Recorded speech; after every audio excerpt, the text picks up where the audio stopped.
I've been wanting to make this video and have this conversation for a while, and I've noticed that the conversation is starting to circle around on YouTube. People are talking about a shift in farming, a new generation rising, and what is the future of agriculture. And I just want to say, please come to the table, join the conversation. There is a seat for you. And in this video, you're gonna see like 3 different clips. It's taking my my memory card was being wonky and didn't record, and so you're gonna get the full conversation. It's just done in like 3 different segments. And while these words may be new to some, as a girl who grew up in farming in northwestern Wisconsin, I'm actually a 4th generation farmer. I left farming for a while and now I'm back. And so while these words may be new to some and the conversation may be new to some, this has actually been taking place for years. I have sat at tables, at feed mills, at different gatherings where there's farmers having this conversation, and I remember it happening when I was in high school, college. Farmers who were very concerned that their kids didn't want to take over the family farm. All the hard work that they had put into creating something that they could pass down for generations was coming to an abrupt halt. And those conversations actually continued when I was in college. Professors would bring to our attention how we were at the time, students in our 20s, we were at the time the future of farming. We were the future of agriculture. And it was important for us to pay attention to our role in agriculture so that it can continue and be sustainable. And I get it. I understand when I was in high school and going into college and graduated college and wanted to take over the family farm, I didn't want to do dairy. But my dad could. He was old school, and I don't blame him. I don't have any fault against him. But the reality is, he only could see this farm as dairy. I had an idea of agritourism before agritourism was ever a thing, and he couldn't wrap his mind around it. And unfortunately, even though I brought different ideas to the conversation, his opinion was, you can milk cows or nothing at all. And that to me was heartbreaking because I love this land. I do enjoy farming. Yes, it's hard work and I do question my sanity at times. But I understand where those kids were coming from who watched their city counterparts be able to enjoy weekends and go on vacation. Now, farming has been changing, so where that's probably going to happen in not so much the busy season, or you can make arrangements with your particular setup to be able to maybe go enjoy an afternoon somewhere. But farming is a labor of love. If you want to do this full time, you have to love it. Even if you do it part-time, you still have to enjoy it because it is a lot of work. But the thing about this work is it is incredibly rewarding. It's tough. I've watched neighboring farms that were once filled with cattle, pastures, with their cows and heifers, and just now they're overgrown and the barns are falling in because there was no one to take it over.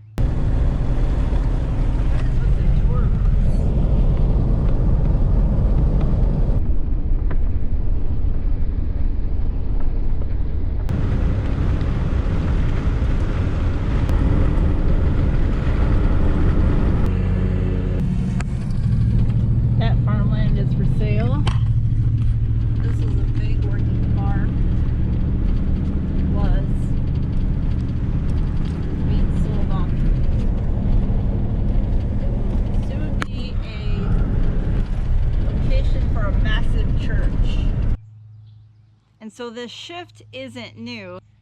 This land, I believe there is around 92 million acres of land that's projected to become available. That vast quantity may be new, but the fact that we have lost so many farms and so much farmland in such a short amount of time, it is very concerning for the future of agriculture and the sustainability of our environment. And sadly, I did have to see it with my own family farm. My dad felt pressured because the milk prices kept dropping and dropping and dropping. And that's where a lot of the farmers realized what you used to be able to get by in the 80s and early 90s, you couldn't make it and be sustainable anymore. Farmers used to be able to milk around 50 to 100 head of cattle. Now, if you want to have a dairy farm and be profitable, you're looking at 2,000 to 5,000 head of cattle, just due to the prices of milk. And watching my dad having to sell off property, and that's how I know from firsthand experience, you're not going to get it back. A lot of the property he sold now has homes on it. So now you're dealing with wells and plumbing and electrical. It would be really challenging to turn those plots of land, those parcels, back into farmland. And while this conversation isn't new, it might be new to some, and it's finally getting around on social media and YouTube and different things, and I welcome the conversation. I'm hoping that it will open the understanding to a world of people, of a conversation that has been on the shoulders of farmers, ranchers, rural families, and they've carried this in silence for years. And then you have the foreign ownership of U.S. farmland, and that increased between 2009 and 2019. It doubled. So the concern is now you have the displacement of family farms, you have the displacement of rural families, and the increase of this land. And what's really disturbing is if you were to buy an acre of land in Iowa back in 1970, I mean, that was before I was around, but just as an example of the growth of, or the expansion of this cost, back in 1970 in Iowa, an acre of land was, I think, around $419.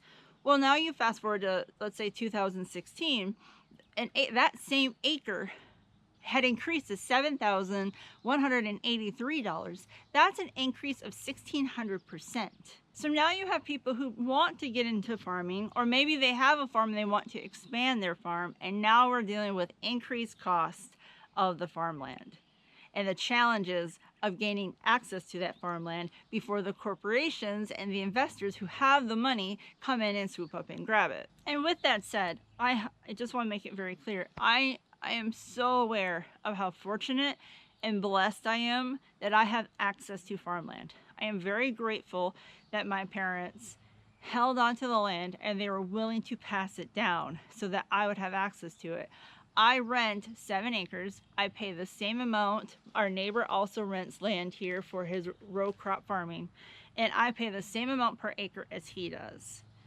But I am still very, very, very aware of how fortunate I am to be able to have access to farmland. Another thing that drove up the price of the farmland was in 2007 during the big stock market crash. All of a sudden, investors wanted something a little bit more stable than the uncertainty of the stock market. And they were seeing at that time, when farmers were aging out, I know a lot of my neighbors at that time were aging out and selling off their property, they wanted something that was going to be more of a steady long-term investment. And that's where your investors started to turn into rural property and buying up farmland. This country was based on farmers. My parents were farmers. My grandparents were farmers. My great-grandparents were farmers. They came here and developed this land for farming. They helped sustain this land. They helped feed their families. They fed other families. They helped create and nurture this land so that it would be sustainable for future generations. Because let's be honest, do we need another concrete parking lot? No, we really don't. We really don't. We don't need another high rise. Like, I mean, how much time do you have for this conversation? Like, you know, and I can take you around and show you a lot of the farms that were once active and bustling are now sitting empty. They're renting it out to other farmers for row crops. So at least it's being farmed. There's farms in town. There is a whole area where there's the new Walmart and a strip mall, and it still aches in the hearts of local farmers because that paved area was once farmland. And we're never going to get it back. It's gone. It's done. This farm is no longer in operation.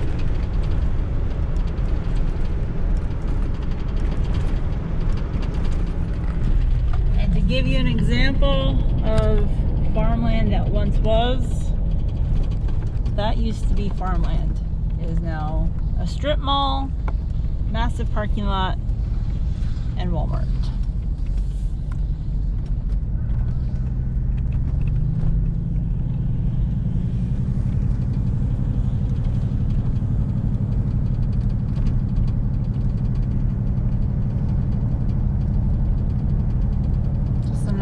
example of farmland gone forever.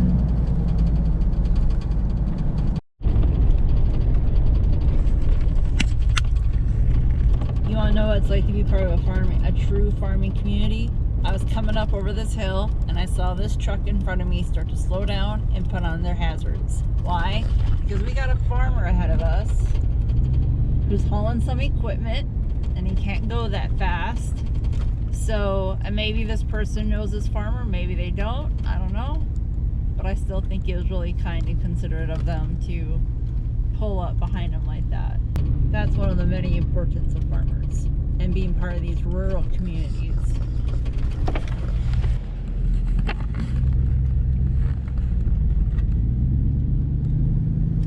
It's probably just a neighbor helping out a neighbor. But that's one of the many, many reasons why we need to maintain the farming lifestyle. It's the kindness, consideration, and living as a community.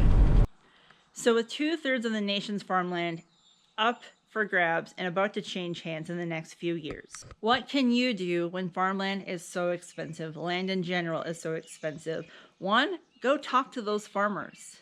If that is something that you are interested in and wanting to do, you might be able to work something out. And it starts with a conversation. And like I said, when you pull in, yeah, they're going to be leery of you. But we are friendly people.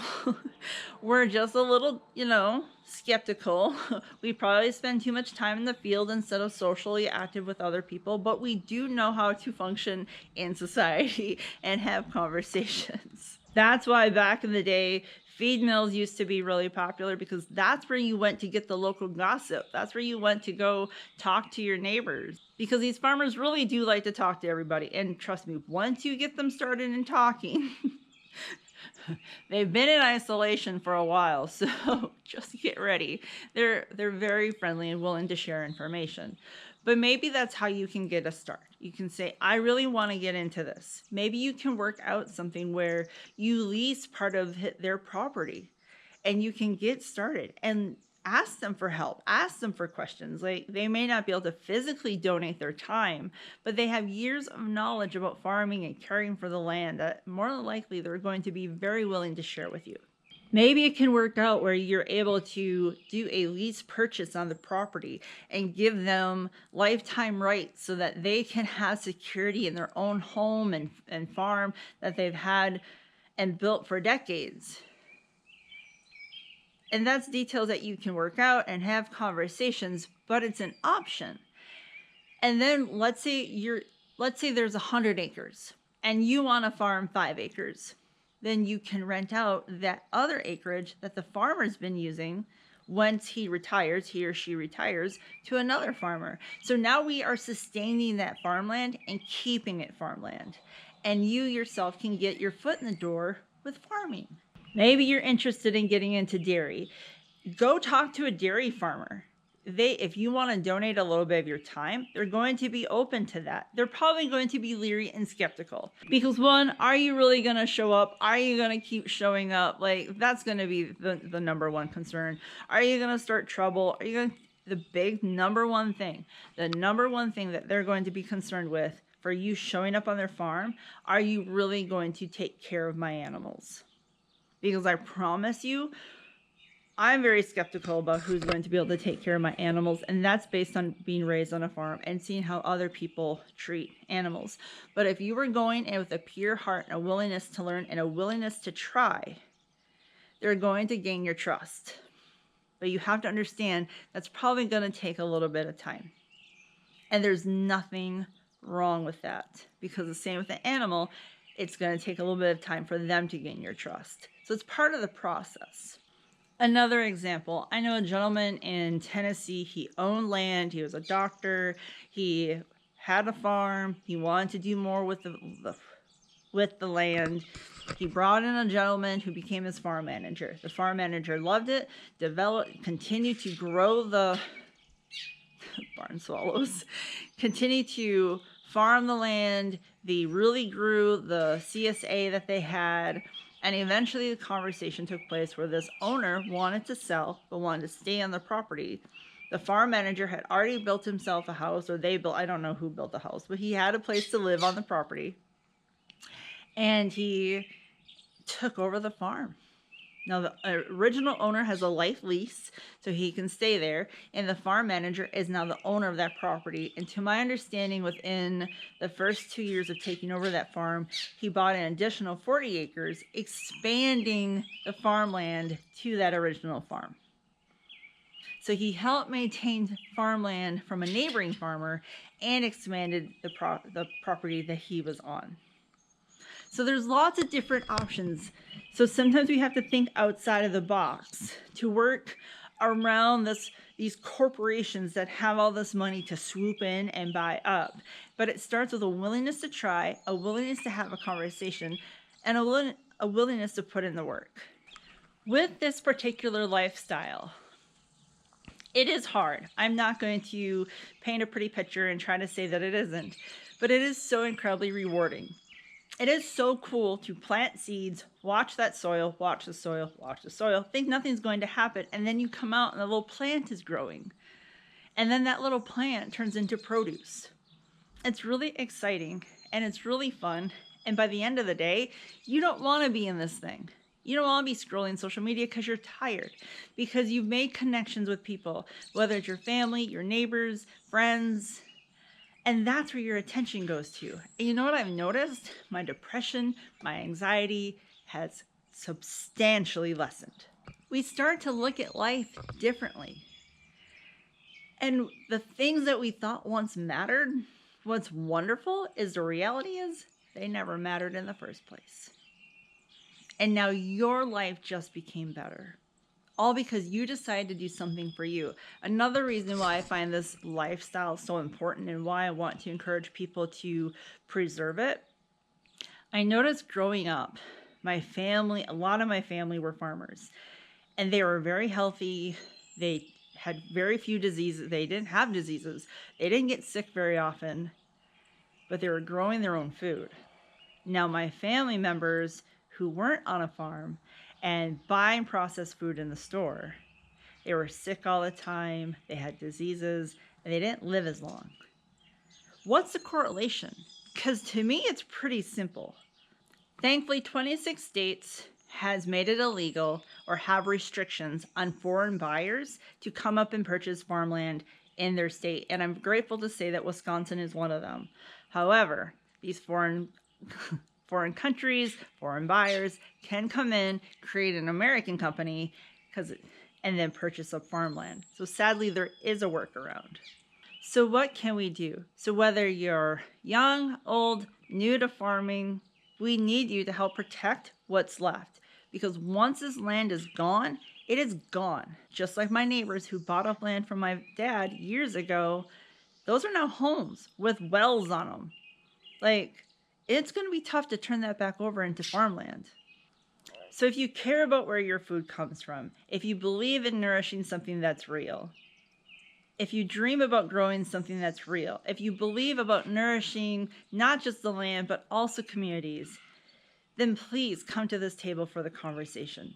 And it's important to those who are farmers to watch farming continue. I remember being a kid, we didn't go to dinner very often, but we were at dinner at a small little restaurant in town, and I remember a family sitting at a table and there was milk in front of the child that was with them. And my dad went over and put money on that table and said, "Thank you for drinking milk.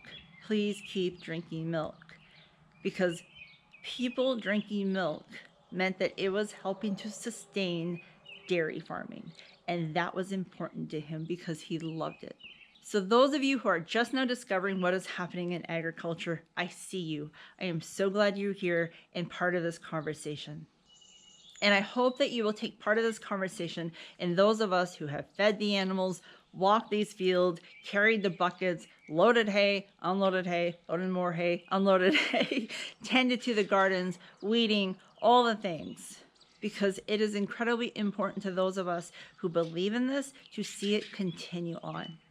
And the beautiful thing about farming is that you don't have to do it the old traditional way. There are multiple ways to get into farming. There's multiple ways to make money at it and to create a part-time or full-time business if that is how you want to see yourself in the farming industry. So this shift didn't just start recently. It didn't start yesterday, but we're fortunate because it's not too late to shape where it goes tomorrow. Let's be part of the change, the positive change that agriculture and farming deserves.